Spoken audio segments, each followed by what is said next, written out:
What's going on, everybody? Happy Friday. Welcome to another edition here of Mean Streets, live on our FTN Network YouTube page. Chris Meaney hanging out with you. Hopefully everybody's having a nice little morning here and we can finish the week strong with some good NFL advice, some start and sits, take your fantasy football questions, some trade questions. We have a lot of injury news filtering through. Coming at you a little bit later on a Friday. I think this is best case. We want to get the most information that we can, of course. If you are following all the platforms and you're subbed with us, rankings and projections and all those things will get updated on our websites, ftnfantasy.com. But some news filtering through here this morning. Deshaun Watson ruled out of the game. It sounds like we're going to see PJ Walker in a tough spot against the 49ers. Daniel Jones is ruled out of the Giants game here happening on Sunday night at another tough spot for a quarterback, and Tyrod Taylor up against his former squad, and the Buffalo Bills are massive favorites. Mike Evans sounds like he is good to go, full go. He will suit up. Amon-Ra St. Brown, it sounds like he's good to go. Sam Laporta missed practice yesterday with a calf injury. He returned to practice today. He is good to go. Miles Sanders is ruled out of the football game this weekend. He was on the sit list that we showed you yesterday. Now we don't have to worry about it. We can talk about Chuba Hubbard. It's like in a pinch if you had Chuba Hubbard. You could play him. Of course, there are some running backs that are in really tough spots this week, and we're going to address those guys in just a little bit. And we'll keep an eye on some news. Just saw Rap Sheet tweet just now about Quez Watkins for the Philadelphia Eagles, most likely out. Not like you were starting him, but bigger names on the squad. Jalen Carter, who is the favorite for Defensive Rookie of the Year, a couple sacks last week on Matthew Stafford. He has an ankle injury and looks like he's not going to play this week, but he could return next week. I think the Eagles have a home game against the Miami Dolphins, which should be a good one. But a tough test, I think, at MetLife this weekend against the Jets. And also Darius Slay is looking like he is out for this game due to a knee injury. Both of those guys suffered injuries in practice today or late yesterday, I do believe. So Garrett Wilson, it's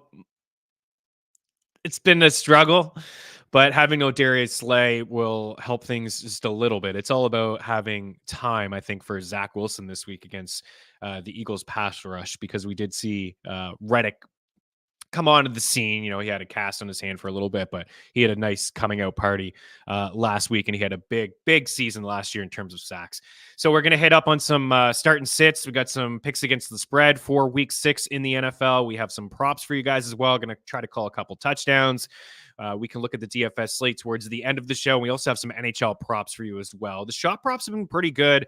The sides, I haven't dove too much into the sides, but we had 2 units yesterday on the Golden Knights to win in 60 and another unit on them to win on the puck line, and they did that pretty easily. The shot props have been fine. Like our guy Cam Atkinson came through for us yesterday. We had Jack Hughes. We had a few other guys that hit for us. Philip Forsberg leads the NHL in shot attempts with 24 through 2 games. Somebody to keep an eye on as well this weekend, because we won't be here with you this weekend. But a friendly reminder, we do have the FTN Fantasy Show on Sirius XM, Channel 87, tomorrow morning from 9 to 11. Jake Seeley won't be there. It'll be myself and Lauren Carpenter. We're going to hear from Joe Pisapia of Fantasy Pros. We're going to hear from Bob Harris, which you can catch, of course, Football Diehards on the Sirius XM Fantasy Sports Channel, again, 87. And our very own Mike Randall is going to join us. So we're going to hit you guys up with a lot of information tomorrow. We'll have more injury reports. Like Friday, of course, is a big day, and we're still waiting on a couple things this afternoon to filter through, but we're getting a pretty good idea of who's going to play and who's not going to play. But we do have some NHL props for you guys in just a little bit. Where I went wrong, I think, with some of these props is looking at the Devils and looking at the Golden Knights last night, I thought we'd see more offense. I mean, we did see it. Had Jack Hughes for an assist and Jesper Bratt for an assist and Shea Theodore, but we didn't. None of the big guys score goals last night for the Vegas Golden Knights. So we'll try to finish the week strong. Fantasy hockey article this Sunday, which will be there for you for free every Sunday over at ftnfantasy.com, just diving into the week to come. And we addressed the strategy on Dangle Batselli yesterday. And Eric will be with us next week for DBC. So I know everyone's been missing him, myself included. It'll be nice to get the big guy back in the ring. Actually, he had been in the ring. He's going to come back on the ice, on the bench with me. Okay, where should we start here? Oh, last night. Quick thoughts on last night. Man, Vegas, they just get it done, right? The 10.5 Kansas City. I had that one in the bet tracker, the 10.5, and they won by 11. Sweated that one out. It was a big game for Travis Kelce, something we talked yesterday. We didn't think it was going to be a big Travis Kelce day. Now it's Travis Kelce. We're never thinking about not starting him, or he's always going to be started, and he's top of the charts when it comes to tight ends. But he had a big day. The two props that we gave on the show for myself, anyways, Rashee Rice. The over receiving yards hit. He continues to trend up in the offense when we're really looking for somebody outside of Travis Kelce to step up. Patrick Mahomes has spread the ball around pretty good. He still had a bunch of weird throws last night. It still doesn't look like vintage Patrick Mahomes through 5 weeks of the season here, or 6 weeks of the season for the Chiefs. And then we had Russell Wilson rushing yards, and that one hit as well. Unfortunately, no Mims, nowhere to be found, but also Jerry Jeudy. Live look at Jerry Jeudy last night. What are you doing? What are you doing? Nothing. Me? Just hanging around. And that's what he was doing. He was literally just hanging around last night, not doing a whole lot for the Denver Broncos. Of course, reports surfaced yesterday before the game that he could be traded, and there's been rumors about him being traded now since Sean Payton took over. And I think that we're going to see this Denver team really clean house. I credit the defense yesterday and keeping them in the game. They just couldn't move the ball, trying to establish the run. Javonte Williams looked good at times, but nobody is really stepping up. You get the late Cortland Sutton touchdown, and he's been getting some touchdowns this season. But I really do believe we're going to see Denver rebuild with Russell Wilson under center, which is amazing to think, because when they traded all that capital for Russ, they immediately became big Super Bowl contenders, and they've been nothing but a disappointment ever since he's been there. And again, it's not all on Russell Wilson. It certainly isn't. There was a lot of coaching issues last year, some personnel things, and this year the defense is not playing great, albeit yesterday they did play pretty good, and not getting a whole lot really out of Russell Wilson. So we'll see what happens in the future here with Jerry Jeudy, and if Jeudy does get shipped off, we will see more from Mims, and that's a guy that will probably get dropped. It was a stash. We haven't been talking about starting him. We've mentioned that he is trending up in the offense, although yesterday was, another one. What are you doing? He's nothing. He's just kind of hanging around. But he will start to get more run if they move on from one of those two wide receivers. Maybe it's both of those guys. So maybe stash him, hold him for now, and we'll see what happens. Yeah, Russell Wilson turned into Mac Jones yesterday, teabagging the house, and it's not pretty to watch. It's not pretty at all to watch. So I don't think I have too much more to say from that game. Oh, I guess Pacheco. It's one thing that we can say we were all on here as a show. Isaiah Pacheco was a great target for us. He didn't find the end zone, but the reason I like Pacheco so much this season is because I noticed him run more routes and get more involved through the air last year. He's already topped the targets and receptions that he had. I think he's right there in terms of receiving yards already, and it's just 6 weeks into the season. In the first 10 weeks of the season, he was below a catch per game. And then the final few games, he was a catch per game guy. And into the playoffs, he had 6 grabs in 3 playoff games. And then here in year 2, more familiar with the playbook and Andy Reid and Patrick Mahomes. He runs super hard. And we just have a long history of what Andy Reid has been able to do with running backs. I know he's had a lot of great running backs, and Brian Westbrook and LaShawn McCoy and, even Jamal Charles and Kareem Hunt. And he's had some really good running backs. Nice luxury for Andy Reid and what has always been a pass-happy offense for him, West Coast style. But saw it last night, again, a handful of grabs from Pacheco, and he is out there running routes, and that's something that we saw in training camp, and it's carried over here into the season. So good news, Jerick McKinnon was that guy, right? You still see him out there in third down situations and in red zone situations. Kadarius Toney, right? They always have some sort of trickery. The Kadarius Toney touchdown was very similar to the touchdown he had in the Super Bowl against the Eagles, and those things are going to happen. But Kadarius Toney and Sky Moore can't be trusted. Rashee Rice, this is a guy that needs to be on all rosters. Mims is a deep league stash. Don't sell Pacheco. rough time to sell Javonte Williams or anybody on that Denver Broncos squad. And if you're a Jerry Jeudy owner at this time, I think you just need to hope that he does get traded and that there's some sort of spark in his game when he changes jerseys, because it does seem like that's a possibility. And I'm sure you guys all saw the freakout last night with Steve Smith. My goodness, that was an absolute rant. Wow. Did he ever go off on Jerry Jeudy? Nobody's calling you Steve for trade advice. Just want to say that. But if Jeudy did say what Steve said he said, then it's pretty ugly there. Daily Handle in the house means, and everyone, welcome in, dude. Stay safe. Yes, absolutely, stay safe. Friday. Stay safe. Daily Handle and everybody out there on the Friday. Crazy things happening in the world these days. Mikey Boy G, heard Laporta may miss. Yeah, I heard the opposite, but we'll keep an eye on that. I did hear that he returned to practice, but you certainly need to have some backup plans, right? Laporta's been ranked as a top 5 tight end for me.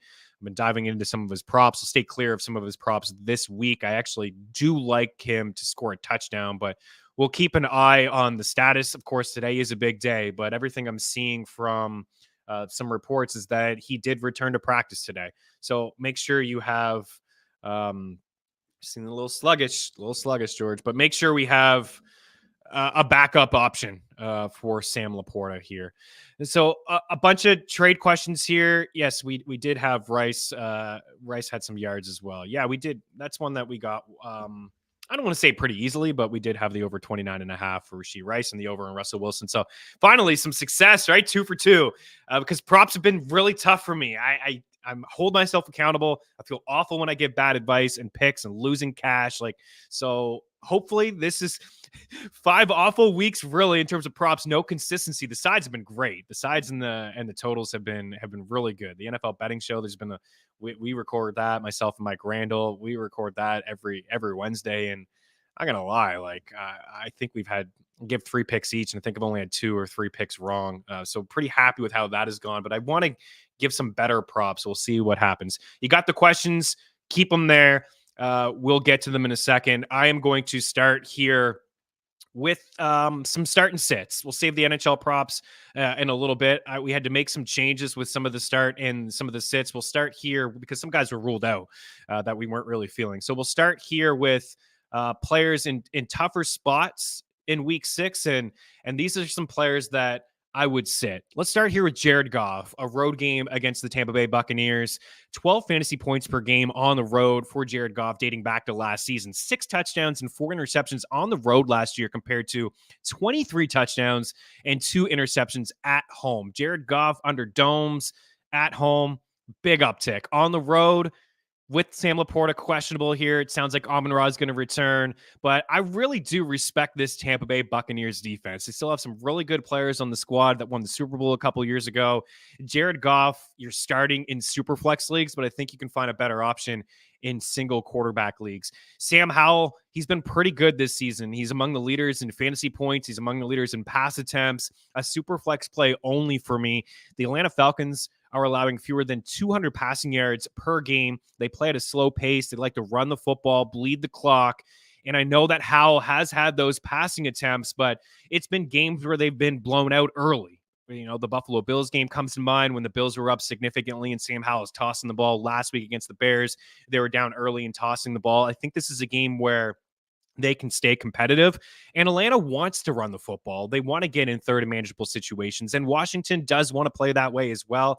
I do believe this game will be a little bit more competitive. So Sam Howell is outside my top 15 at the quarterback position. We'll get into some guys that you can start over him in just a few moments. Rashee Rice, right? We probably wouldn't start him knowing what he did yesterday, but we take his prop again.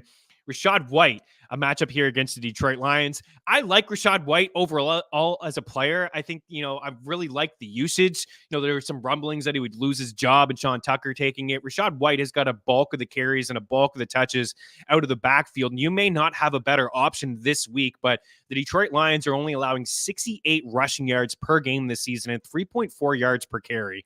They're one of the better defenses altogether. They're one of 3 teams inside the top 10 in total DVOA and total DVOA on defense. So both offensively and defensively, they are a really strong unit. And Rachaad White, although the attempts may be there and a couple targets out of the backfield, I don't expect him to be super efficient. And if he is going to have a big day, he's going to have to find the end zone. Jerome Ford here against the San Francisco 49ers. The Niners are allowing 3.7 yards per carry. It's just the third fewest rushing yards overall. And over the past couple of weeks, we have seen some explosive plays from Jerome Ford, mostly him catching balls out of the backfield, but 19 carries over the last 2 games for under 40 yards. And those were tough spots. These are tough spots. Deshaun Watson is not going to be under center. They didn't prove to me that they could move the ball the last time we saw them without Deshaun Watson. And we have the Niners as 10-point favorites, and the total continues to drop. I think the live total is 36.5 between the 49ers and the Cleveland Browns. Gus Edwards and Justice Hill. These are 2 guys that I would sit. Gus Edwards is getting some carries. He has acted as the lead over the past couple of weeks, but the Titans, 94 rushing yards allowed per game and only 3.6 yards per carry. This is a game that I don't think we'll see a lot of offense here. The Ravens aren't blowing me away. Typically, teams, when they play the Titans, they toss all over them. They take advantage of that secondary. We'll see actually if Lamar Jackson can do that. Like, let's actually see this Todd Monken offense that we hyped up in the offseason. We've seen nothing from OBJ, nothing from Rashad Bateman. This is an opportunity maybe to get those guys involved. Gus Edwards, again, you may be in a tough spot here, but this isn't a guy that I feel comfortable sitting. I don't see the ceiling. And Justice Hill, I would rather play because he's a guy that would maybe get a couple more targets, but he's not really the goal line back there. They kind of, rotate through certain guys. And then Lamar Jackson, there's been more design runs for him lately as well. He's got a handful of rushing touchdowns on the season. So both of those Baltimore Ravens running backs against the Titans, I would sit. Let's get bold here. Let's get Joe Burrow bold. Let's get some freakouts from the people on TikTok. Devontae Smith against the New York Jets. What? Why would we sit this guy? He's got top 10 upside. Well, he did have a quiet week last week, and now he has to deal with Sauce Gardner. And according to our wide receiver cornerback matchup tool, Sauce Gardner is allowing 0.73 yards per route run covered this season.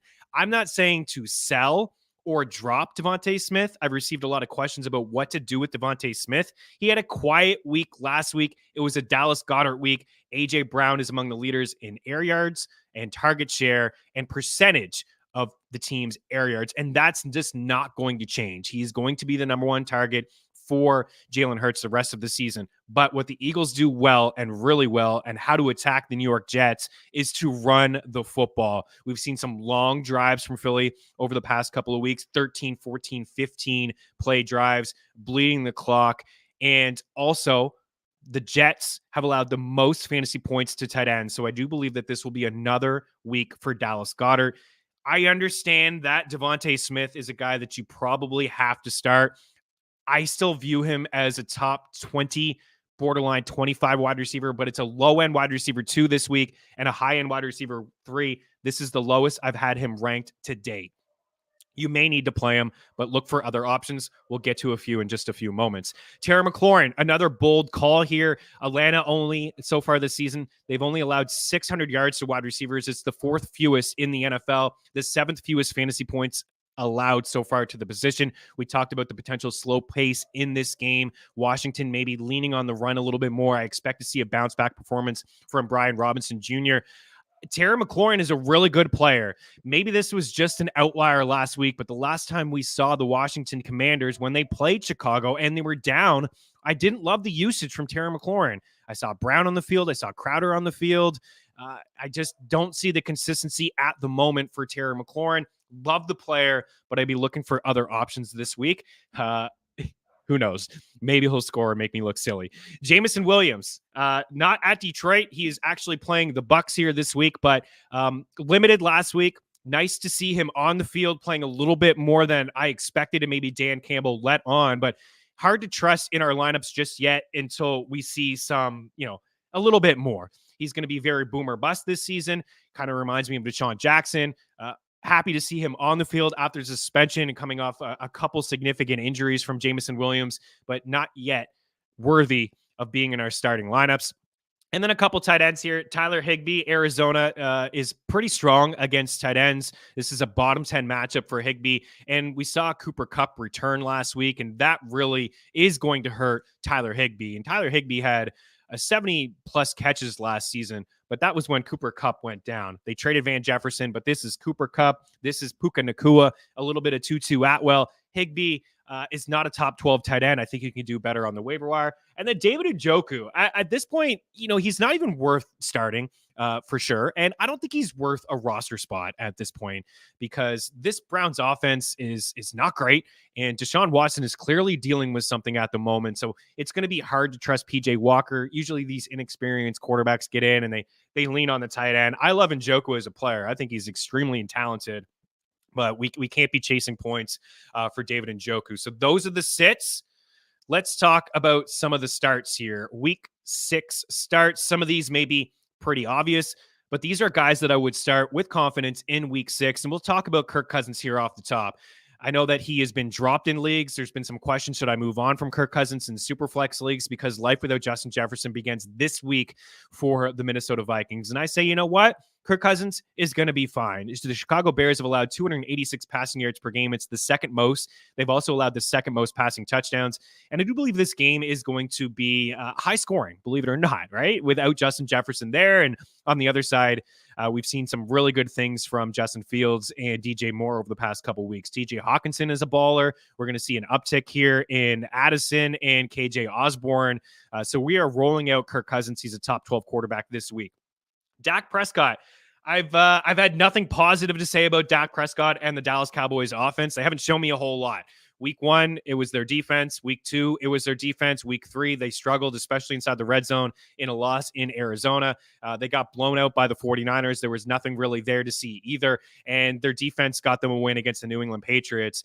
This, I think, is a little bit of a bounce back spot. Monday Night Football against the Chargers. A fun little, revenge for Kellen Moore and company. How bad are the Dallas Cowboys on offense? They don't grade out all that well for us in terms of pass DVOA. But this could be a spot where Dak could maybe take advantage of this secondary. The Chargers have allowed a league-high 300 passing yards per game, and Dak and company getting embarrassed last week. They've allowed the most fantasy points to wide receivers, the Chargers, that is. So maybe, CeeDee Lamb has shown us a whole lot, and I'm not saying to start Brandon Cooks, so this guy wouldn't be on my roster, but Brandon Cooks, Michael Gallup, these may be between one of them. I don't think they could both ball out. I actually have more confidence in Michael Gallup at this point, but I think this could be an opportunity maybe for Dak where he's probably dropped in leagues, maybe hanging out there in single quarterback leagues. If you had Anthony Richardson and you weren't able to get Matthew Stafford, who is on this list, those are two guys that I would start this week over Jared Goff, over,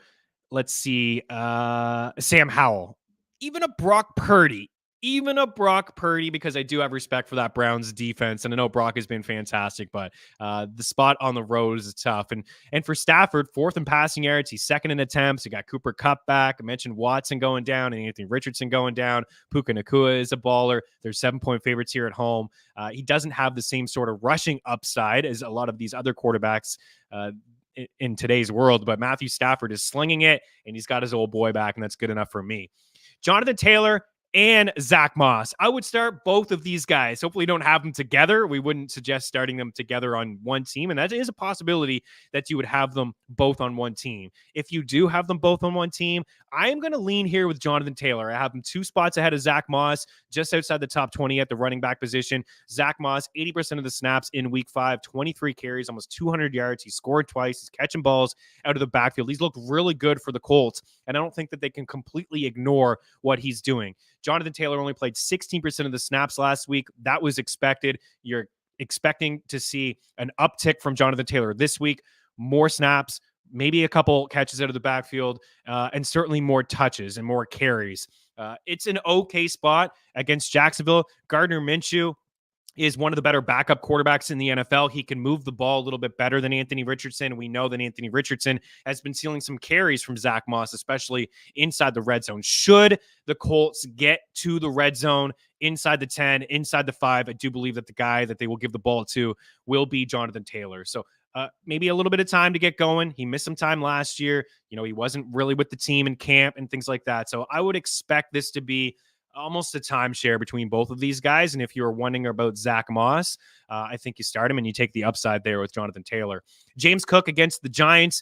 You know, we said at the start of the season that James Cook would be a between the 20s type of runner and that he would get touchdowns vultured from him, from Latavius Murray, and from Damian Harris. And that's exactly what's happening here. It's been a mediocre couple of games for James Cook, especially last week against the Jags in London. But the Giants have allowed the 5th most fantasy points to running backs. They're massive favorites here. I do expect Latavius Murray to find the end zone. I wouldn't be shocked if Damian Harris found the end zone, but I think they'll get James Cook involved. I don't expect a lot of pass attempts from Josh Allen. You know, he still is going to play some hero ball and he's going to hit some guys in the end zone and Diggs and Gabe Davis, but maybe they lean on the ground game here a little bit and we see some more touches from James Cook this week against the G-Man.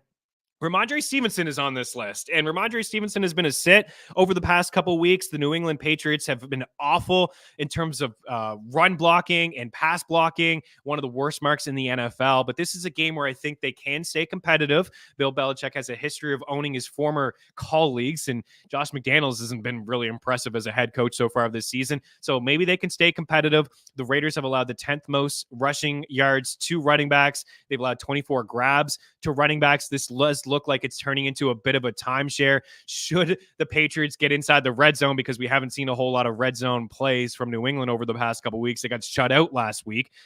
This may be Mac Jones' last chance here and Bill O'Brien to kind of get him going, or we will see Billy Zappi have some starts for New England. But this could be a game where I would expect Ramondre Stevenson to get the bulk of the touches. Maybe Zeke steals a vault, like a goal line carry or something like that. But this is as high as I've ranked Ramondre Stevenson over the past couple weeks. I have him as RB22, and he's been in the late 20s.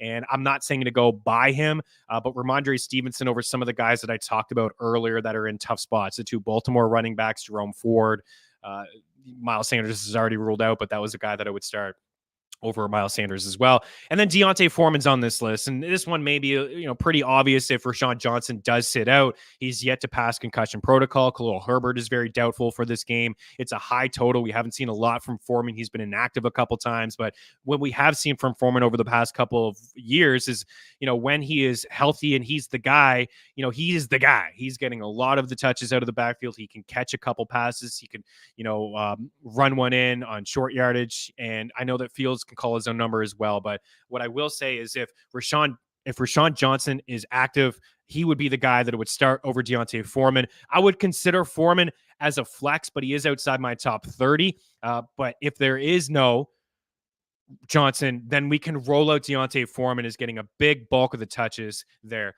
Got a lot of questions on Chris Olave. He did score a touchdown last week. He's been dealing with a toe injury. Derek Carr's had a couple bad games in a row dealing with the shoulder injury. The Texans have actually been really good against wide receivers and quarterbacks, but the ceiling is just so high that I would just roll him out there. It's like Devontae Smith. It's a tough matchup. You may have to start him, but don't be surprised if Smith has a bit of a dud game, but Olave maybe bounces back here a little bit. Jordan Addison, it's Jordan Addison season now with the injury to Justin Jefferson. KJ Osborne is a guy that I would play as well, but I actually have Jordan Addison ranked ahead of KJ Osborne. I think there's a higher ceiling, but Osborne has been playing ahead of Jordan Addison before the Justin Jefferson news. But we know that this is a pass-happy offense. Kevin O'Connell and company, the Bears are a really good matchup. So with no JJ, that's a big bulk of the targets, right? You don't need me to tell you that. That's a big bulk of the targets, a huge target share. It's going to get spread out now between Addison, Osborne, and TJ Hawkinson. Joshua Palmer on this list as well. The last time we saw him, 8 targets, 77 grabs. That was the first game without Mike Williams. Season highs across the boards in terms of running routes, playing snaps, getting targets, catches, and yards. And I think after the bye week, he's going to be a little bit more involved here. It is a tough spot. The Cowboys defense is really good, but the number 2 option, in my opinion, after Keenan Allen. And we will see Austin Eckler back here this week. So there's no question you're rolling him out as well, but maybe the Chargers will be able to move the ball a little bit more. And then Jake Ferguson here against the Chargers. Jake Ferguson leads all tight ends in targets and catches inside the red zone, 7+ targets in 3 of his 4 games. It's time to stop starting those big name wide receiver tight ends that aren't doing anything. Jake Ferguson I would play over a guy like Darren Waller. And then Logan Thomas. Logan Thomas last week, 11 targets, 9 grabs, 77 yards, and a touchdown. He's not going to do that every single week, but I have him ranked as a top 12 tight end. The Falcons have allowed the second most fantasy points to tight ends. And as I said earlier, they tend to lock down wide receivers. Ooh, it's a lot there. Now we'll dive into some of the questions that you guys have in case you had some. So I appreciate you taking the time to hang out here, and we'll answer some of those questions, and we'll turn our attention to some picks against the spread, some props. We got some NHL stuff, and then we'll get out of here. So Alec is in the house. What are some plays that you would offer for Aaron Jones? I was thinking Debo, but I'm looking for a different insight. Thanks. So some players you're looking to offer for Aaron Jones. Okay, you want Aaron Jones on your roster? I guess he is a good buy low candidate. He's done really nothing all year, apart from week 1. He's missed some time with some injuries. Yeah, Debo's a guy. Debo is on my fade list this year, so I would, I don't know what else you have. Like, if that's the question, is the question like I want to get Aaron Jones, and who are some players you're looking to deal away? So I'm not sure who's really on your roster. That's tough for me to kind of just think of players that I would move on from for Aaron Jones, like.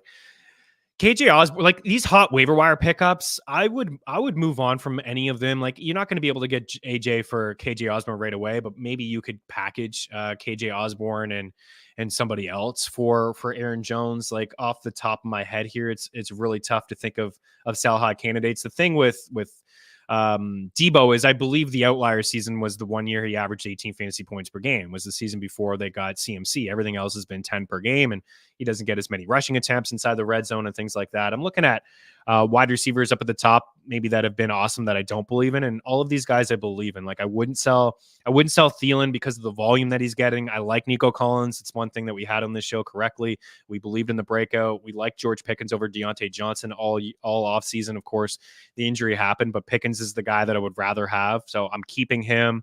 I'd consider maybe selling Debo for sure. Cortland Sutton I would move on from, but I don't know if anybody's really buying that. I'd consider selling Calvin Ridley. I would consider selling. I keep Christian Kirk. Zay Jones is going to be out this week. Tank Dell is one that I've always been in the sell high candidate for me, but now he's a concussion and doesn't sound like he's going to play this week. I would maybe float out Nico Collins and Adam Thielen, but these are guys that you got pretty late. I view them as wide receiver 3s the rest of the way as well. And you know what? Aaron Jones is on my bust list too.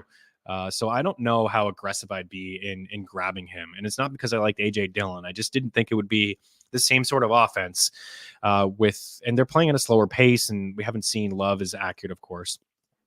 Yeah, what's I'm not sure what that is. The Panthers probably wanted his opinion on Jeudy after seeing him play in person and talking to him. Oh, that was about Steve Smith. Gotcha. They're pretty bold. Would you start Foreman over Palmer, Amari Cooper, and Michael Thomas if Rashawn Johnson doesn't play? Oh, yeah, I did have Amari Cooper as a sit. I probably just glossed over that. The last time we saw Amari Cooper, the one catch for 16 yards, that was the last game. And, it was Dorian Thompson-Robinson there, and it does sound like PJ Walker, but I wouldn't be playing Amari Cooper. I think PJ Walker is certainly an upgrade over DTR, but I would be sitting him, and I would lean with Foreman over all of them. I typically lean with the running back teabag just because, you're going to get those automatic touches, where I like Palmer this week and I'm not crazy about Cooper and Thomas. At some point, he's going to score some touchdowns. What he's been doing has just been consistent, like 5 for 50, and it's okay. It's like flex worthy, and you hope that Carr gets a little bit better offensively, but I would play Foreman. And at the flex, you play Foreman, you get those automatic touchdown touches from him, a couple carries. I would, if there's no Roschon, I would probably say he gets, 15 plus opportunities. That would be carries and targets. Maybe he catches a couple out of the backfield. We have seen Fields check it down. Roschon's had a couple catches. Khalil Herbert's had some catches. And it's, even though we could see Fields call his own number in inside the 5 or the 10, it's possible. Like, Foreman's that big body, short yardage back where maybe they can go to him as well. Okay, Deesh is in the house. What do we got going on here? If Henry is ranked lower this week, but hard to sit him, currently have Henry, Swift, Kyron as 2 RBs flex, and could flex Olave, but sitting him right now, and under St. Brown and DJ Moore. Yeah, I would roll with those 3. Yeah, I would sit Olave for now. Even though I had him as a start, I've had a lot of questions about Olave, what to do with Olave. Should I move on from him? And I wouldn't. I think, people locking and loading him as a top 12 wide receiver may be a mistake, but he's still got that high ceiling. And those 3 running backs, I would roll out. I rank them actually. I like Swift quite a bit this week. I think the Eagles are going to run the ball a lot on the Jets, and that's how you beat them. You beat them, running the ball and in the middle of the field with maybe Dallas Goedert. But I'm going to just share our projections, and I know we have those guys probably projected a little bit more than Olave, but the running back projections, like we do have Derrick Henry outside the top 12 this week. I have him as RB15. I have Swift ahead of him, and I have Kyron Williams as a top 10 running back this week. So yeah, I would roll with those backs. I don't know if you could only play 2. You got 2 in the flex, right? That's how it was. I would.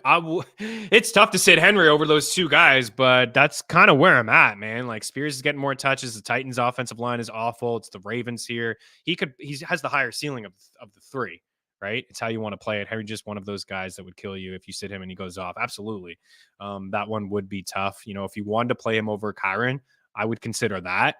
I'm playing Swift this week. I got a feeling that the Eagles are going to run all over the Jets. Kyle Woods, Laporta, injured calf, got back at practice today. Do you have a lean between him and Ingram? I actually have both of those guys on one team as well. And when the calf injury popped up, I went to my roster and I put Ingram over him. And then when I saw that he returned to practice, I went back and I put Laporta over him. Full PPR.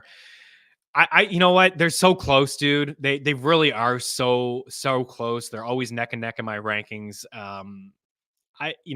I probably just tell you to start Ingram just in case. It seems like the safer play. It's not like you're rolling out a tight end that's outside the top 15. You're still rolling out a top 5 tight end. He's been getting a lot of looks, and there's no Zay Jones this week. So I think you just take the safer play and you roll with Ingram. And maybe that decision is made for you when we get closer to Sunday. But him returning to practice this week, I think is pretty good news. We actually have Ingram with 9.8 points, number 4 among tight ends, and Sam Laporta there at 9.1. I think Waller's a little bit too high. We have Waller next, Kittle, Goddard, Kmet, Ertz, Ferguson, Logan Thomas. I think Waller's a little bit too high. I'm sure there'd be a lot of passing attempts, but Taylor, man, he's going to feel it because what we've already seen from Daniel Jones is a guy's on his butt quite a bit. In the video, do we have that video? The guy just patting people down, getting insecurity. That's what I see from the Giants offensive line. C-Dog in the house. Oh, baby. Love it. Jalen. The Birds are going to be without Carter and Slay this week, but I'm going to say Chuba. And this one could bite me significantly, but I don't like Cleveland and where they're at right now, right? Amari is the sit for me. Didn't see anything great when there was no Watson. He got San Fran now. I got to lean Chuba here, even in a full point PPR. We have seen a couple catches from him, right? He's been in this situation before, the old Canadian boy. He's been in this situation before where he is he's gotten a bulk of the work, but he hasn't been super efficient with that work. But with no Miles Sanders, you got to feel like he's got more catches than I thought. 12 catches so far. They're like double-digit dogs against the Dolphins. Miami's going to score points. There could be a lot of garbage time checkdowns for him. And I think he'll probably get 12 plus carries and maybe 3 grabs. So we're looking at 15 touches, maybe not super efficient. Maybe he has a line like, 56 yards and 30 receiving yards. That may be enough to go over Amari Cooper. I know that's a tough one, a tough pill to swallow probably. But that's where I'm at. Let's get into some props. I got some NFL props here for you guys. I usually have a few more, and I will have a few more, of course, inside the bet tracker. But with a lot of injury reports here, we're just not 100% certain on the status of some guys. So there's a few that I'll have my eye on that is just not there at the moment. But again, you have the betting package, and a lot of you guys do have the betting package. You get all the picks across all sports from everybody over at FTNBets.com, projections tools, and all that good stuff. So leading here with DJ Moore. I put this one as a 2-unit play in the tracker when it came out. We talked about it yesterday on this show. We've seen a little bit of line movement, but not too much. When I put it in the tracker, it was at 55.5, and now we're seeing 57.5 for DJ Moore. But again, the prop shop is your friend. It can save you a lot of time because BetRivers is hanging 62.5 and Unibet is hanging 61.5. FanDuel at 60. So this is from Bet365, minus 110 over 57.5. And then we have over at BetMGM 57.5, but a little bit of a steeper price there at minus 120. DJ Moore, is there anything we need to say? Because we've been going to DJ Moore every single week for DJ Moore. I mean, this guy's already has over 500 receiving yards. He's got 3 100-yard games, 230 yards last week. He has 19 targets over the last 2 weeks and 16 grabs. He's got 5 touchdowns over the last 3 games. This is a really good spot against the Minnesota Vikings. They've allowed the 5th most fantasy points to wide receivers. I expect a lot of offense here in this game, despite Justin Jefferson being sidelined. So DJ Moore, he could find the end zone again. His 4.5 catch prop is plus money, which is something that I like as well. And then Dallas Goedert, we talked earlier about potentially sitting Devontae Smith, or maybe just taking the under on Devontae Smith when it comes to his receptions. But Goedert popped off last week. It was really nice to see. 9 targets, 8 grabs, 117 yards, and a receiving touchdown. I mean, he set a season highs on the opening drive against the Rams last week, and I think they get him involved again. The Jets have allowed the most fantasy points to tight ends, 57 yards and 5.4 grabs per average, 1 touchdown per game on average. Already 5 touchdowns allowed to the tight end position and 4 straight games as well. We've seen multiple tight ends on the same team find the end zone against the Jets this season. So not only do I think Dallas Goedert over 38.5 receiving yards, I also like him to find the end zone. Adam Thielen as well here, 5.5 grabs at minus 110. Just can't ignore what Adam Thielen is doing on the season. He's top 10 in targets. He's got 46 of them. He's caught 38 of the 46 balls thrown his way. And even, the big game week 3 against Seattle, where he had 14 targets, 11 grabs, and 145 yards. That was with Andy Dalton. But it's really nice to see a big game from him with Bryce Young under center. And that's what we saw last week against the Lions. 13 targets, 11 grabs, and 107 yards. He has 3 touchdowns in the season. He has at least 7 grabs in 4 straight games. The one game that he didn't, or he had the dud game, the 2 targets, 2 grabs, and 12 yards. He was very questionable to play that game. He almost didn't suit up. He was limited. He wasn't playing a lot of the snaps or running a lot of the routes. We also saw a career game from Jonathan Mingo as well. So again, a team that's going to be playing from behind. We'll see some targets and some throws. And right now, Adam Thielen is looking like one of the better borderline waiver wire pickups, because he was dropped after week 2, or late round picks in fantasy football. And the final guy that I have here on the list is Hawkinson. And Hawkinson is a guy that we projected for 100 catches this season. The past couple weeks, a little bit inconsistent compared to the first couple of weeks. Like, this is a guy that had 23 grabs in his first 3 games, and he had 28 targets over that span. But he does have 39 targets and 30 grabs. He caught 5 balls last week. The Bears have allowed the 10th most fantasy points to tight ends. We're obviously starting him with confidence, but I think that he is going to be leaned on a little bit more from Kirk Cousins. Over 5.5 catches is plus money. So we are leaning with that. And then we have a couple touchdowns here. I got a little bit of a banner here for some touchdowns. Where did that go? And Sam Laporta is on it, so maybe we cross that one off if we're feeling a little bit uneasy about him. But these are guys that I think will find the end zone this week. Dallas Goedert, talked about it. The tight ends, a weak spot for the New York Jets. 5 touchdowns already allowed to the position. Bijan Robinson starting to get more run, more usage inside the red zone, where we saw Tyler Algier at the start of the season, but really like the one-handed catch that he had that he pinned to the side. He's getting some targets there from Desmond Ridder. And I think when they get inside the red zone, they'll lean here on Bijan Robinson. TJ Hawkinson to find the end zone. We called this one last week in Jalen Waddle. We're going to go right back to it. It's nice to see the Waddle, the little dance. It's been all Tyreek Hill all year long, and Raheem Mostert. And by the way, it sounds like Jeff Wilson's going to play. Stash him. Don't play him. He's certainly going to be on a pitch count. Raheem Mostert, top 12 running back this week. Gabe Davis. Gabe Davis is the guy that everyone thought, last year, right? Last year he was getting drafted as wide receiver 25, 30. He disappointed everybody despite finishing as wide receiver 27 in a half-point setting. And then for whatever reason, he falls down as like wide receiver 40 on average. But now we are seeing like the breakout. I don't know. Like, maybe we were just a year too early on the massive breakout, but Gabe Davis is a guy that how many touchdowns does he have? I want to say he has 5, and he's on pace for obviously he's on pace for way more than what he's going to get. But this is a guy that actually has massive like 10 touchdown upside, Gabe Davis. And the New York Giants corners are He's got 4.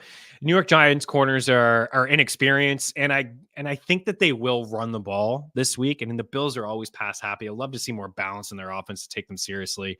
But Gabe Davis, touchdown in 4 straight games, 100 yards, 92 yards. Gabe Davis is I like him to score a tutty here this week. And then of course we have Sam Laporta there as well.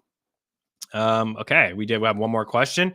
We have some picks against the spread, and then we'll wrap up with some NHL stuff here. Not sure if you touched on this last night's game already. McLovin was lining up wide a few times, sat him obviously, but interesting now with Perine hurt. Yeah, it is, right?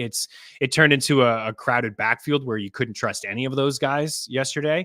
I thought Javonte ran pretty well. He had some nice runs, but yeah, seeing McLaughlin be lined out wide and catch some passes, because I think part of that was just like the Jets secondary in, tough spots for Jeudy and Sutton last night. They didn't grade out well for us as in the wide receiver cornerback matchup tool. Those are 2 guys we didn't like to start this week. That may have been part of it, but with Perine hurt, you're right. And maybe we see a 2-man committee. And what we did see from Peyton, I'm not saying these guys are going to be top 10 running backs or top 12 running backs, but Ingram and Kamara were both catching passes into the backfield there. So yeah, nice to see. Definitely stash him, because you just don't know the status of Javonte. Like, he's fine, but he could get hurt again, and that certainly could happen. Anybody could get hurt again, but he's coming off that significant injury, right, in the hip flexor last week. Here's where I'm at for picks against the spread and some parlays and teasers. These have been pretty solid to us, so hopefully we can keep this up. We had the Niners after the Sunday Night Football game, a 2-unit play at -2.5. And of course, this line has just moved considerably to the point where it's 10 in most spots. I think this is at FanDuel at -9.5. Cleveland, I just don't think are going to score very many points. And I think that their defense will do a good job against the Niners, but I view this as like maybe this is like a 21-10 game, or 21-7 game. I don't even know if Cleveland scores 10 points. Like, this Niners defense is absolutely legit. And I'm just not buying what Cleveland is selling at the moment without Deshaun Watson under center. I like Seattle, and I picked them over at FTN to win. We tweet out all of our picks, myself, Ratcliffe, Randall, Pfeiffer, and Lochner. And I think I'm the only one maybe on Seattle coming off the bye. I'm a sucker for this team. I really like Seattle. We had them as a playoff squad plus money. My bold call was that they would compete in the division with the Niners. It doesn't seem like that's going to happen, but Pete Carroll always has this team playing. We'll see the status of DK Metcalf if he's able to go. I do believe they've just been holding him out for precautionary reasons. So coming off the bye, typically when you see these West Coast teams, kind of travel to the East after a game, but had the bye week and lots of time to prepare here.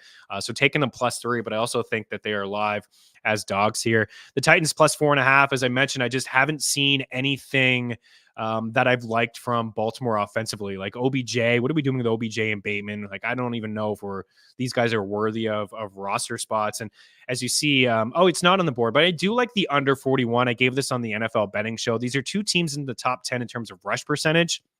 Baltimore is number 2 at 50.9% in a neutral script. This is from our run and pace tool over at FTN Fantasy and FTNDaily.com. And Tennessee running 43% of the time. So those 2 teams inside the top 10 in terms of rush percentage. So I don't think we'll see a lot of offense. And Baltimore, maybe they're just stubborn and they run into that wall in Tennessee. And Tennessee plays slow, 43.9 plays per 60, according to our tools, is the third. That's the 43.9 plays per 60, the third fewest run in the NFL. Tennessee at 29.6 seconds per snap. So second slowest of all the teams so far. Baltimore, number 12 on that list, 27 seconds per snap. No huddle offense there for Tennessee, 2.8% of the time as well. So they're huddling up, only averaging 17.6 points per game, 22nd in total DVOA offense. Baltimore 17th in pass DVOA offense. So this is an opportunity for Lamar and Monken to show what they got, but I don't know if I'm really digging them. I think the Titans at home play Baltimore pretty tight here and keep this as a field goal game. I got the Saints on the money line here at -122. I took them earlier at -1 earlier in the week when this jumped in, but when it was released. But money line, spread, whatever you want. I think 1.5 is -110. So if you wanted to go that way as well, but the Saints 5th in total DVOA, 7th. This is against the pass and 10th against the rush, 7th fewest rushing yards allowed at 91. And I know that CJ Stroud has been really good, and we pumped his tires. He's been fantastic so far this season. He's yet to throw a pick. This is the game where he throws his first interception. The Saints have allowed 15 points per game. Only San Fran, Cleveland, Baltimore better than them. 18 or fewer points in 4 of their 5 games. Had the shutout last week against New England. And also, this dates back to last year. 20 points or fewer allowed in 15 of their last 16 games. So I have the lean to the under, as you see, at 42.5. And I think Carr and company will do enough. The Saints are winning football games, but they're winning it thanks to their defense. And I think their defense is a reason that they'll win this football game on the road against the Texans. I like Minnesota. The 2.5 is gone. It's 3 now. I'm still going to pick them to win by a field goal in my spread pool. But even without Justin Jefferson, and Chicago playing really good over the past couple weeks, I think Minnesota will find a way to win this game. I'm not buying the Cowboys at all. I think Dak could bounce back here, as I mentioned earlier. But I like this Chargers team coming off the bye. Kellen Moore is going to know how to attack this defense. Austin Eckler is back here. So I am leaning with the home dog, even though it will feel like a Dallas atmosphere, always does with Chargers home games. The road fans overtake the barn. But I am going to lean here with the Chargers. Got the over in Minnesota and Chicago. And then, as I mentioned, the under in New Orleans and Houston. And New England and the Raiders here. New England hasn't shown us anything offensively at all. And the Raiders aren't a team that can blow teams out either. And they play at a very slow pace. I mean, we had that under between the Packers and the Raiders pretty easily last week. And I think this one is just going to be a thank you. That's what it's going to be. Like, that game is just going to be a dumpster fire. It's been a dumpster fire already in New England. McDaniels has escaped with a couple wins that he probably shouldn't have had. I know a lot of people at FTN are on the Patriots, winning this game or covering the spread. But I just think we'll see like a 14-13 type game, and maybe it's a 20-17 type game, just under the number there. My money line parlay, even with the injuries to the Eagles, I think that they'll find a way. I think this game may be a little bit of a trap, like with the spread. I kind of have a lean to the Jets covering the spread, but I'm always pessimistic against the Eagles. It's just kind of the way I am, even though they're absolutely awesome. They've struggled inside the red zone, but they're top 5 in terms of points per game. They're second behind Miami in yards per game. They're top 5 in passing yards per game. You saw Jason Kelce freak out, and he alluded to it on the New Heights podcast with his brother Travis. Just why he had the massive freak out, because he's like, yeah, Jake Elliott has outscored the Giants this year. It's like, great, that's good, but it just goes to show that the offense is struggling inside the red zone. Without Jake Elliott, they would not be 5-0. We'll see if they can figure it out inside the red zone. But I do think that they win the game. San Fran wins the game, the Rams, and then the Jacksonville Jaguars there at plus 225 for the 4-leg parlay. And then this is a 5-point teaser here. We teased down the Dolphins at minus 8.5 against Carolina. We got the Saints at plus 3.5. I mean, I think they win the game, and I don't think they lose by more than a field goal.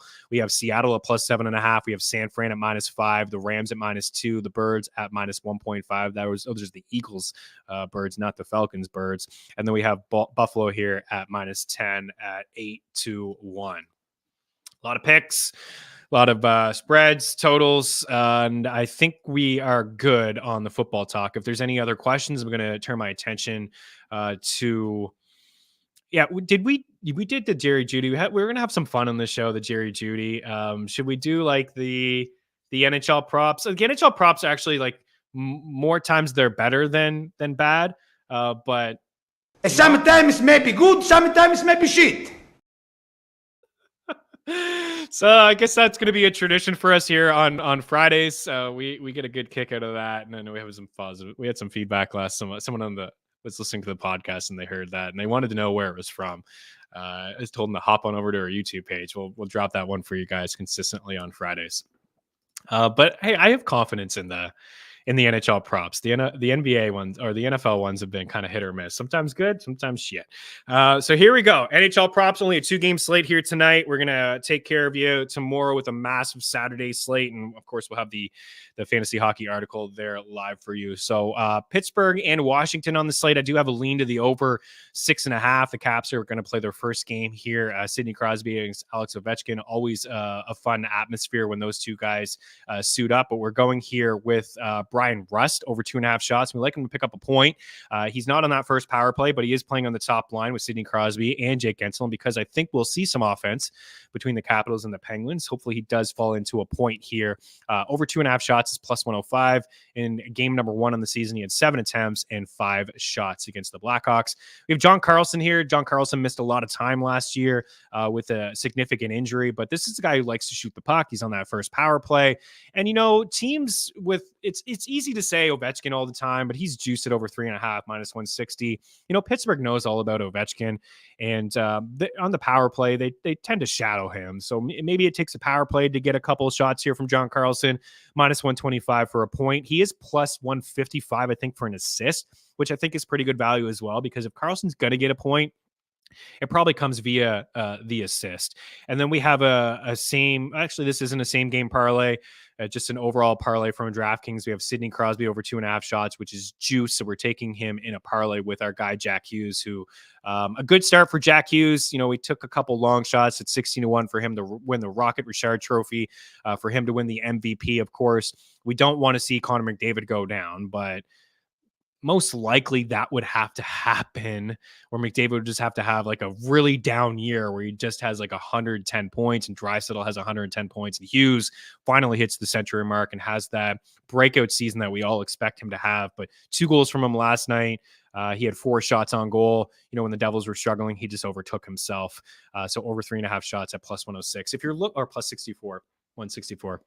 If you're looking for like a dog tonight, I really like this Arizona squad. Like I'm big on the Devils, and they have a really good backup in Schmid that they probably pull off the win on the second of a back-to-back. But Arizona is going to surprise some people. I think 5-1 for them to make the playoffs is worth a little bit of a sprinkle, but I really like where they're at. I think the additions that they made, like I'm not a big Jason Zucker fan or Alexander Kerfoot fan, but those guys are at least capable bodies that they can put in their second and their third line. Love Clayton Keller. If I was to add another one, I would add Clayton Keller over 2.5 shots. Barrett Hayton is at 1.5, but he's juiced. Maybe you can do Barrett Hayton and Alexander Ovechkin. You can put those guys into another parlay, or you can do some sort of same game parlay. Maybe it's at Yahoo, where you go Barrett Hayton 2 shots, Keller 2 shots, Tyler Toffoli 2 shots, Timo Meier 2 shots, and then maybe you can do the Jack Hughes 3 or get a little greedy at 4. But Barrett Hayton's a guy that I've really liked this year. I believe in the breakout. And Clayton Keller, we talked about him, I think, on yesterday on Dangle Betselli's episode, was from the last 2 months of the season at 5-5. Only Nathan McKinnon and Pasternak had more goals and points than Clayton Keller at 5-5. So he's shooting the puck a lot, ripping it, and away we go. No Kemper. Just had a baby, hit the Pens hard. I like that, Anthony, coming in hot with some news. I did not know that. I do still like the over. Do we see any line movement here from that game? I would lean Pittsburgh for sure because of the change. So Pittsburgh minus 120 on the money line, and I still like the over 6.5 is minus 110 over at Caesars. And Arizona, oh yeah, this game is in New Jersey. That's my bad. But Arizona at plus 205, I believe that they're live dogs. If you're looking for a dog here today, that's where I would go. Arizona. Let's get to a couple questions here, and then we will bounce with we have something fun as well, an old time video that we're gonna wrap with. We're gonna do it live in a minute. Okay, worth to trade Nico Collins for Brian Robinson Superflex League. I only have Gibson and Dylan on the bench as subs. Yeah. So your 2 running backs are in your starting lineups. Gibson and Dylan aren't guys that you can trust. Like Dylan last week, you're lucky to get what you got from him with Aaron Jones out. Hate to trade our guy Nico, but you're getting yourself a top 20 running back with Brian Robinson, and I think probably a better suited squad here. No? More balance in your team? I would do that. I'd make that trade. Luke's in the house. Chuba or Jerome Ford this week? I would go Chuba. I really would. I would go Chuba there. These guys are going to be a lot closer. I haven't updated yet with the Miles Sanders news. and I don't know. Our projections will be updated here this afternoon. Jeff usually waits until around 5 o'clock so we can get all the injury reports. But as I said earlier, Luke, I don't know if you watched, but I know you know that Miles Sanders isn't out, but he has had some catches. I think he's got double-digit catches on the season. They're big dogs against Miami. It could be some garbage time stuff here. And for Jerome Ford, yeah, he's had some nice games, some receptions, and done a couple cool things. Like I love the outside run that he had. It was a catch. I think it was a little bit of a screen, and he dove in the end zone, had the touchdown. But that's what you need for Ford to have double-digit points. Like this is as you know, this is a tough spot against the Niners, and I think he's got 19 carries for like 40 yards over the past 2 weeks. So no question about him playing. I think Stefanski and company shot that down. They're just like precautionary stuff, but I would roll with Chuba Hubbard in this spot against Miami. All right, guys, any other questions here before we get going? I think that was it. We do have this in my own pool. I could rapid fire through what I'm going to do in my own pool. We had KC there yesterday. We got lucky with that one. Mentioned Tennessee plus 4.5. I'm on the Falcons minus 2.5. I'm kind of a lean to the under there. I like San Fran. We've seen the line movement 9.5. I'm not too worried about it. I think they're going to win that game pretty easily. Cleveland's not going to score very many points. Big spread here with Miami, but I do think that they win by a couple touchdowns. Nobody can seem to stop them offensively. I like the Jags here minus 4, even though it's a divisional matchup and Minshew's a pretty good backup. I think Josh Downs, I don't know if we're there on starting Josh Downs, but we certainly want to have him on our rosters. It was a career day for him with Gardner Minshew under center. I could consider maybe him in a deeper league. I have him, and I'm actually considering him as a flex play this week. I don't know if I'm crazy enough to play him over Amari Cooper, but I may just. I like Minnesota at minus 2.5. I like the over. We're rolling out Jordan Addison. I got him as a wide receiver 2, and I got KJ Osborne as a wide receiver 3. And DJ Moore is getting into all of our lineups. We're playing Rashawn Johnson if he plays, but if he doesn't, we're rolling out Deontay Foreman as a top 20 running back. I like Seattle on the road. The only Bengal, it does sound like T. Higgins is going to play. T. Higgins has done this before where he has been active and he's been on the sidelines, but according to reports, my guy Paul Daniel Jr. of the Athletic said he was very close to playing last week. So I think if you have T. Higgins, I have him ranked roughly wide receiver 30. So there are certainly some guys that would play over him, but I would suit him up this week. Of course, you're playing Jamar, and you're playing all the boys like Lockett and DK over there. And I like Geno as a top 12 quarterback. He would play him over some of the guys we talked earlier as sits. San Fran, you're playing everybody on that side of the ball. Cleveland, I would try to avoid everybody on that roster. I like the Saints. Roll out Chris Olave.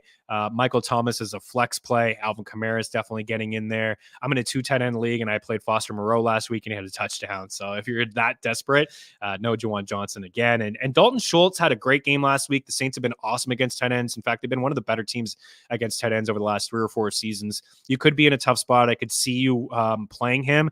I have him as a top 15 tight end. So I would consider playing him, especially if there's no Tank Dell, and it does sound like Tank Dell could be out here.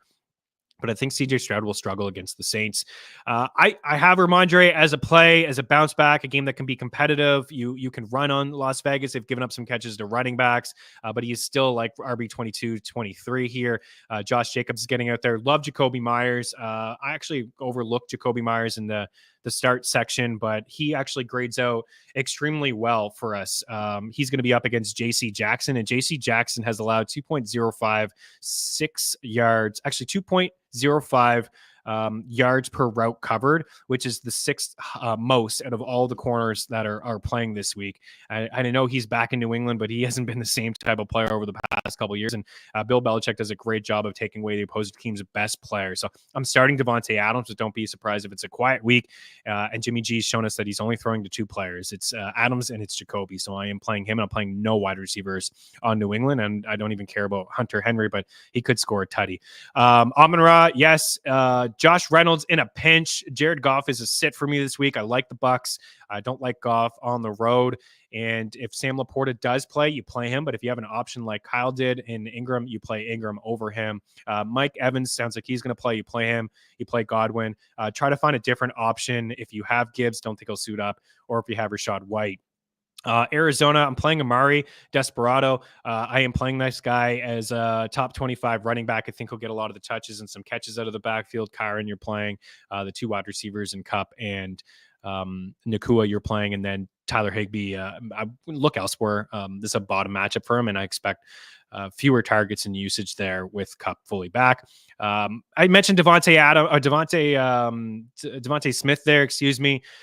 Tough spot. He's going to see Sauce. It was a quiet week. You can run on the Jets, and you can the tight end position is the best spot here for a tight end this week against the Jets. So I have him as a wide receiver 20. It's the lowest I've had him ranked, but if people in 8 team leagues or 10, I'm certain that you have somebody better on your roster that you can roll out. And after this week, we'll be talking about him as a buy low candidate because he'll get back. He'll be involved again down the stretch. And Philly, there's no question. I wouldn't play any giant. If Saquon plays, I have him as RB20, 19 actually. Here I'm looking. It's Saquon, so you play him, but shallower leagues like Kyron Williams, DeAndre Swift, these are guys that I would play ahead of him. And it's the first game back. He looked good in practice the past couple weeks. I saw him out there running routes, catching passes. The offensive line is just so brutal. And I know the Bills have given up some big runs to running backs, but these are the backs that would play over him. Just kind of quick time here. And the obvious ones I'll bypass. But Kyron, I have Pacheco that's over with. Swift, James Cook, Madison, Breece Hall, Brian Robinson. I do have Ramondre over him. I do have Rashad White over him, even though we talked about his sit as well. And I actually have both Colts running backs over him as well. And Rashawn Johnson, a.k.a. also known as RJ, our guy. And then Deontay Foreman, if Johnson were to sit. But Saquon over guys like Ford, Gus Edwards, even Chuba Hubbard, Desperado, Zeke, and Tajay and Justice Hill in there as well. And then you wrap up with Dallas. I think like a desperation play, maybe Gallup, but it's a risky one. But the Chargers have allowed the most fantasy points to wide receivers and the most passing yards. So that's why I like Dak as a bounce back. And Palmer is a guy that's getting into my lineups as well. It looks like a couple more questions and then we'll officially bounce. Would you trade for Purdy like a Geno? I think it's a bit of a sideways move. I really do like Geno Smith. But yeah, I would rank Purdy ahead of him the rest of the way. The schedule is extremely soft. And what he does every week is he tosses 2 touchdowns. He's very accurate. Anticipation throws are there. He's among the leaders in yards per attempt and accuracy. There's just so many yak monsters, and he's well coached. So it is a touch of a coin toss. But if that move is available to you, I would chip Geno to Purdy. But it is very close. I just lean with the better offense, the better play caller, and I believe the better schedule. By the way, my bro did a trade. Please rate Hall plus Jordan Love for Kamara and Bryce Young. Ooh, those are just 2 brutal quarterbacks. So like I kind of lean the Kamara side, even though the training wheels came off for Breece Hall last week. I kind of just view Kamara as a little bit better. Man, I suppose Love is a touch better than Bryce Young, but they're both near the bottom in a lot of quarterback categories. I guess I like the weapons a little bit more for Jordan Love. He can be sneaky on the ground. Maybe I'll lean the top. Maybe I'll lean Hall and Love because I think I'd rather Love than Bryce Young at this point. But those 2 quarterbacks, just a wash. And the running backs are pretty tight there as well. Smash picks of the week. I think, Quandor, if you have an opportunity, maybe just jump back to roughly the 40-minute mark. We went over some picks against the spread, and we had some props in there as well. And I'll have timestamps here towards once I wrap up. But I did have some picks against the spread and some money line stuff there, and some props and some touchdowns.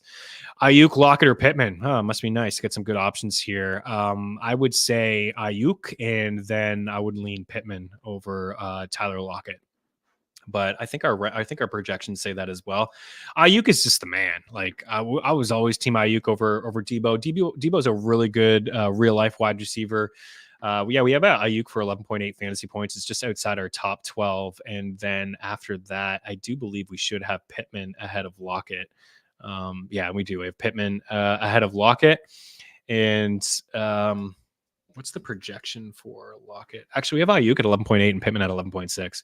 And we have Lockett at 10.5. But even though it's a tough spot against Cleveland, I still think I would take that upside in Brandon Ayuk.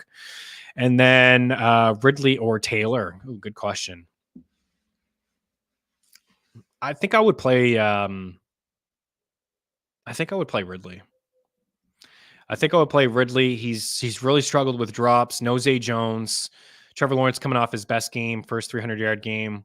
A little bit of a better spot against the Colts. Taylor is a play for me, but it would probably frustrate you pretty. I mean, he played 18% of the snaps last week, and Zach Moss played 80 and looked pretty good. And he's just not going to completely he will disappear at eventually. This could turn into a 70-30, but this week I'd say maybe 50-50. And I'd roll out Ridley for like maybe him to score a touchdown. One more here. George, this is you. George play 01. Hey, man, I have Kenneth. I want to add Charbonnet in case Kenneth injuries. Would you drop Quentin or Jameson? This makes sense to cover your bases here. I would drop Jameson. Williams. I think Quentin's going to continue to trend up. We know Mike Williams is gone. I don't think he's going to overtake Palmer, but Herbert, good quarterback, good play caller. I would view him as maybe the third, fourth option. And I think that's the same for Jameson Williams because it's going to be Amon-Ra. It's going to be Laporta.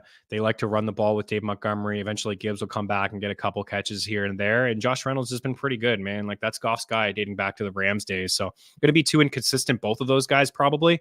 But I'll lean with dropping Jameson Williams. And maybe you could trade him, but I doubt it. He needs to have a big game before you can move on from him. But I think you're onto something there in grabbing Zach Charbonnet. All right, George, take us out of here. Thank you guys so much. At Chris Meaney, any questions, leave them there in the YouTube section, and I'll always circle back before kickoff on Sunday. meanstreetsftn@gmail.com. You can slide in the DMs at Chris Meaney. Rate, review, subscribe, tell a friend, do us a solid here. We have the NFL betting show, which is already available on our FTN Network YouTube page, so you can go check that one out. Check that out with some picks there. Stick to the Canadian boy, Palmer. Yes, that's right. You guys have a great weekend, and George is going to send us out with an old clip, and we're going to do it live. Have a good one, guys. Peace. That's tomorrow, and that is it for us today. Okay, I don't know. Whatever it is, it's not right on the teleprompter. I don't know what that is. I've never seen that. No, there is. We are going to do Sting, yeah. Okay, but now I can't read it. There's no words on it. Okay. Ready? Sure. There's no words there. To play us out. What does that mean? To play us out. Sting is going to do. It's a video. Sting video.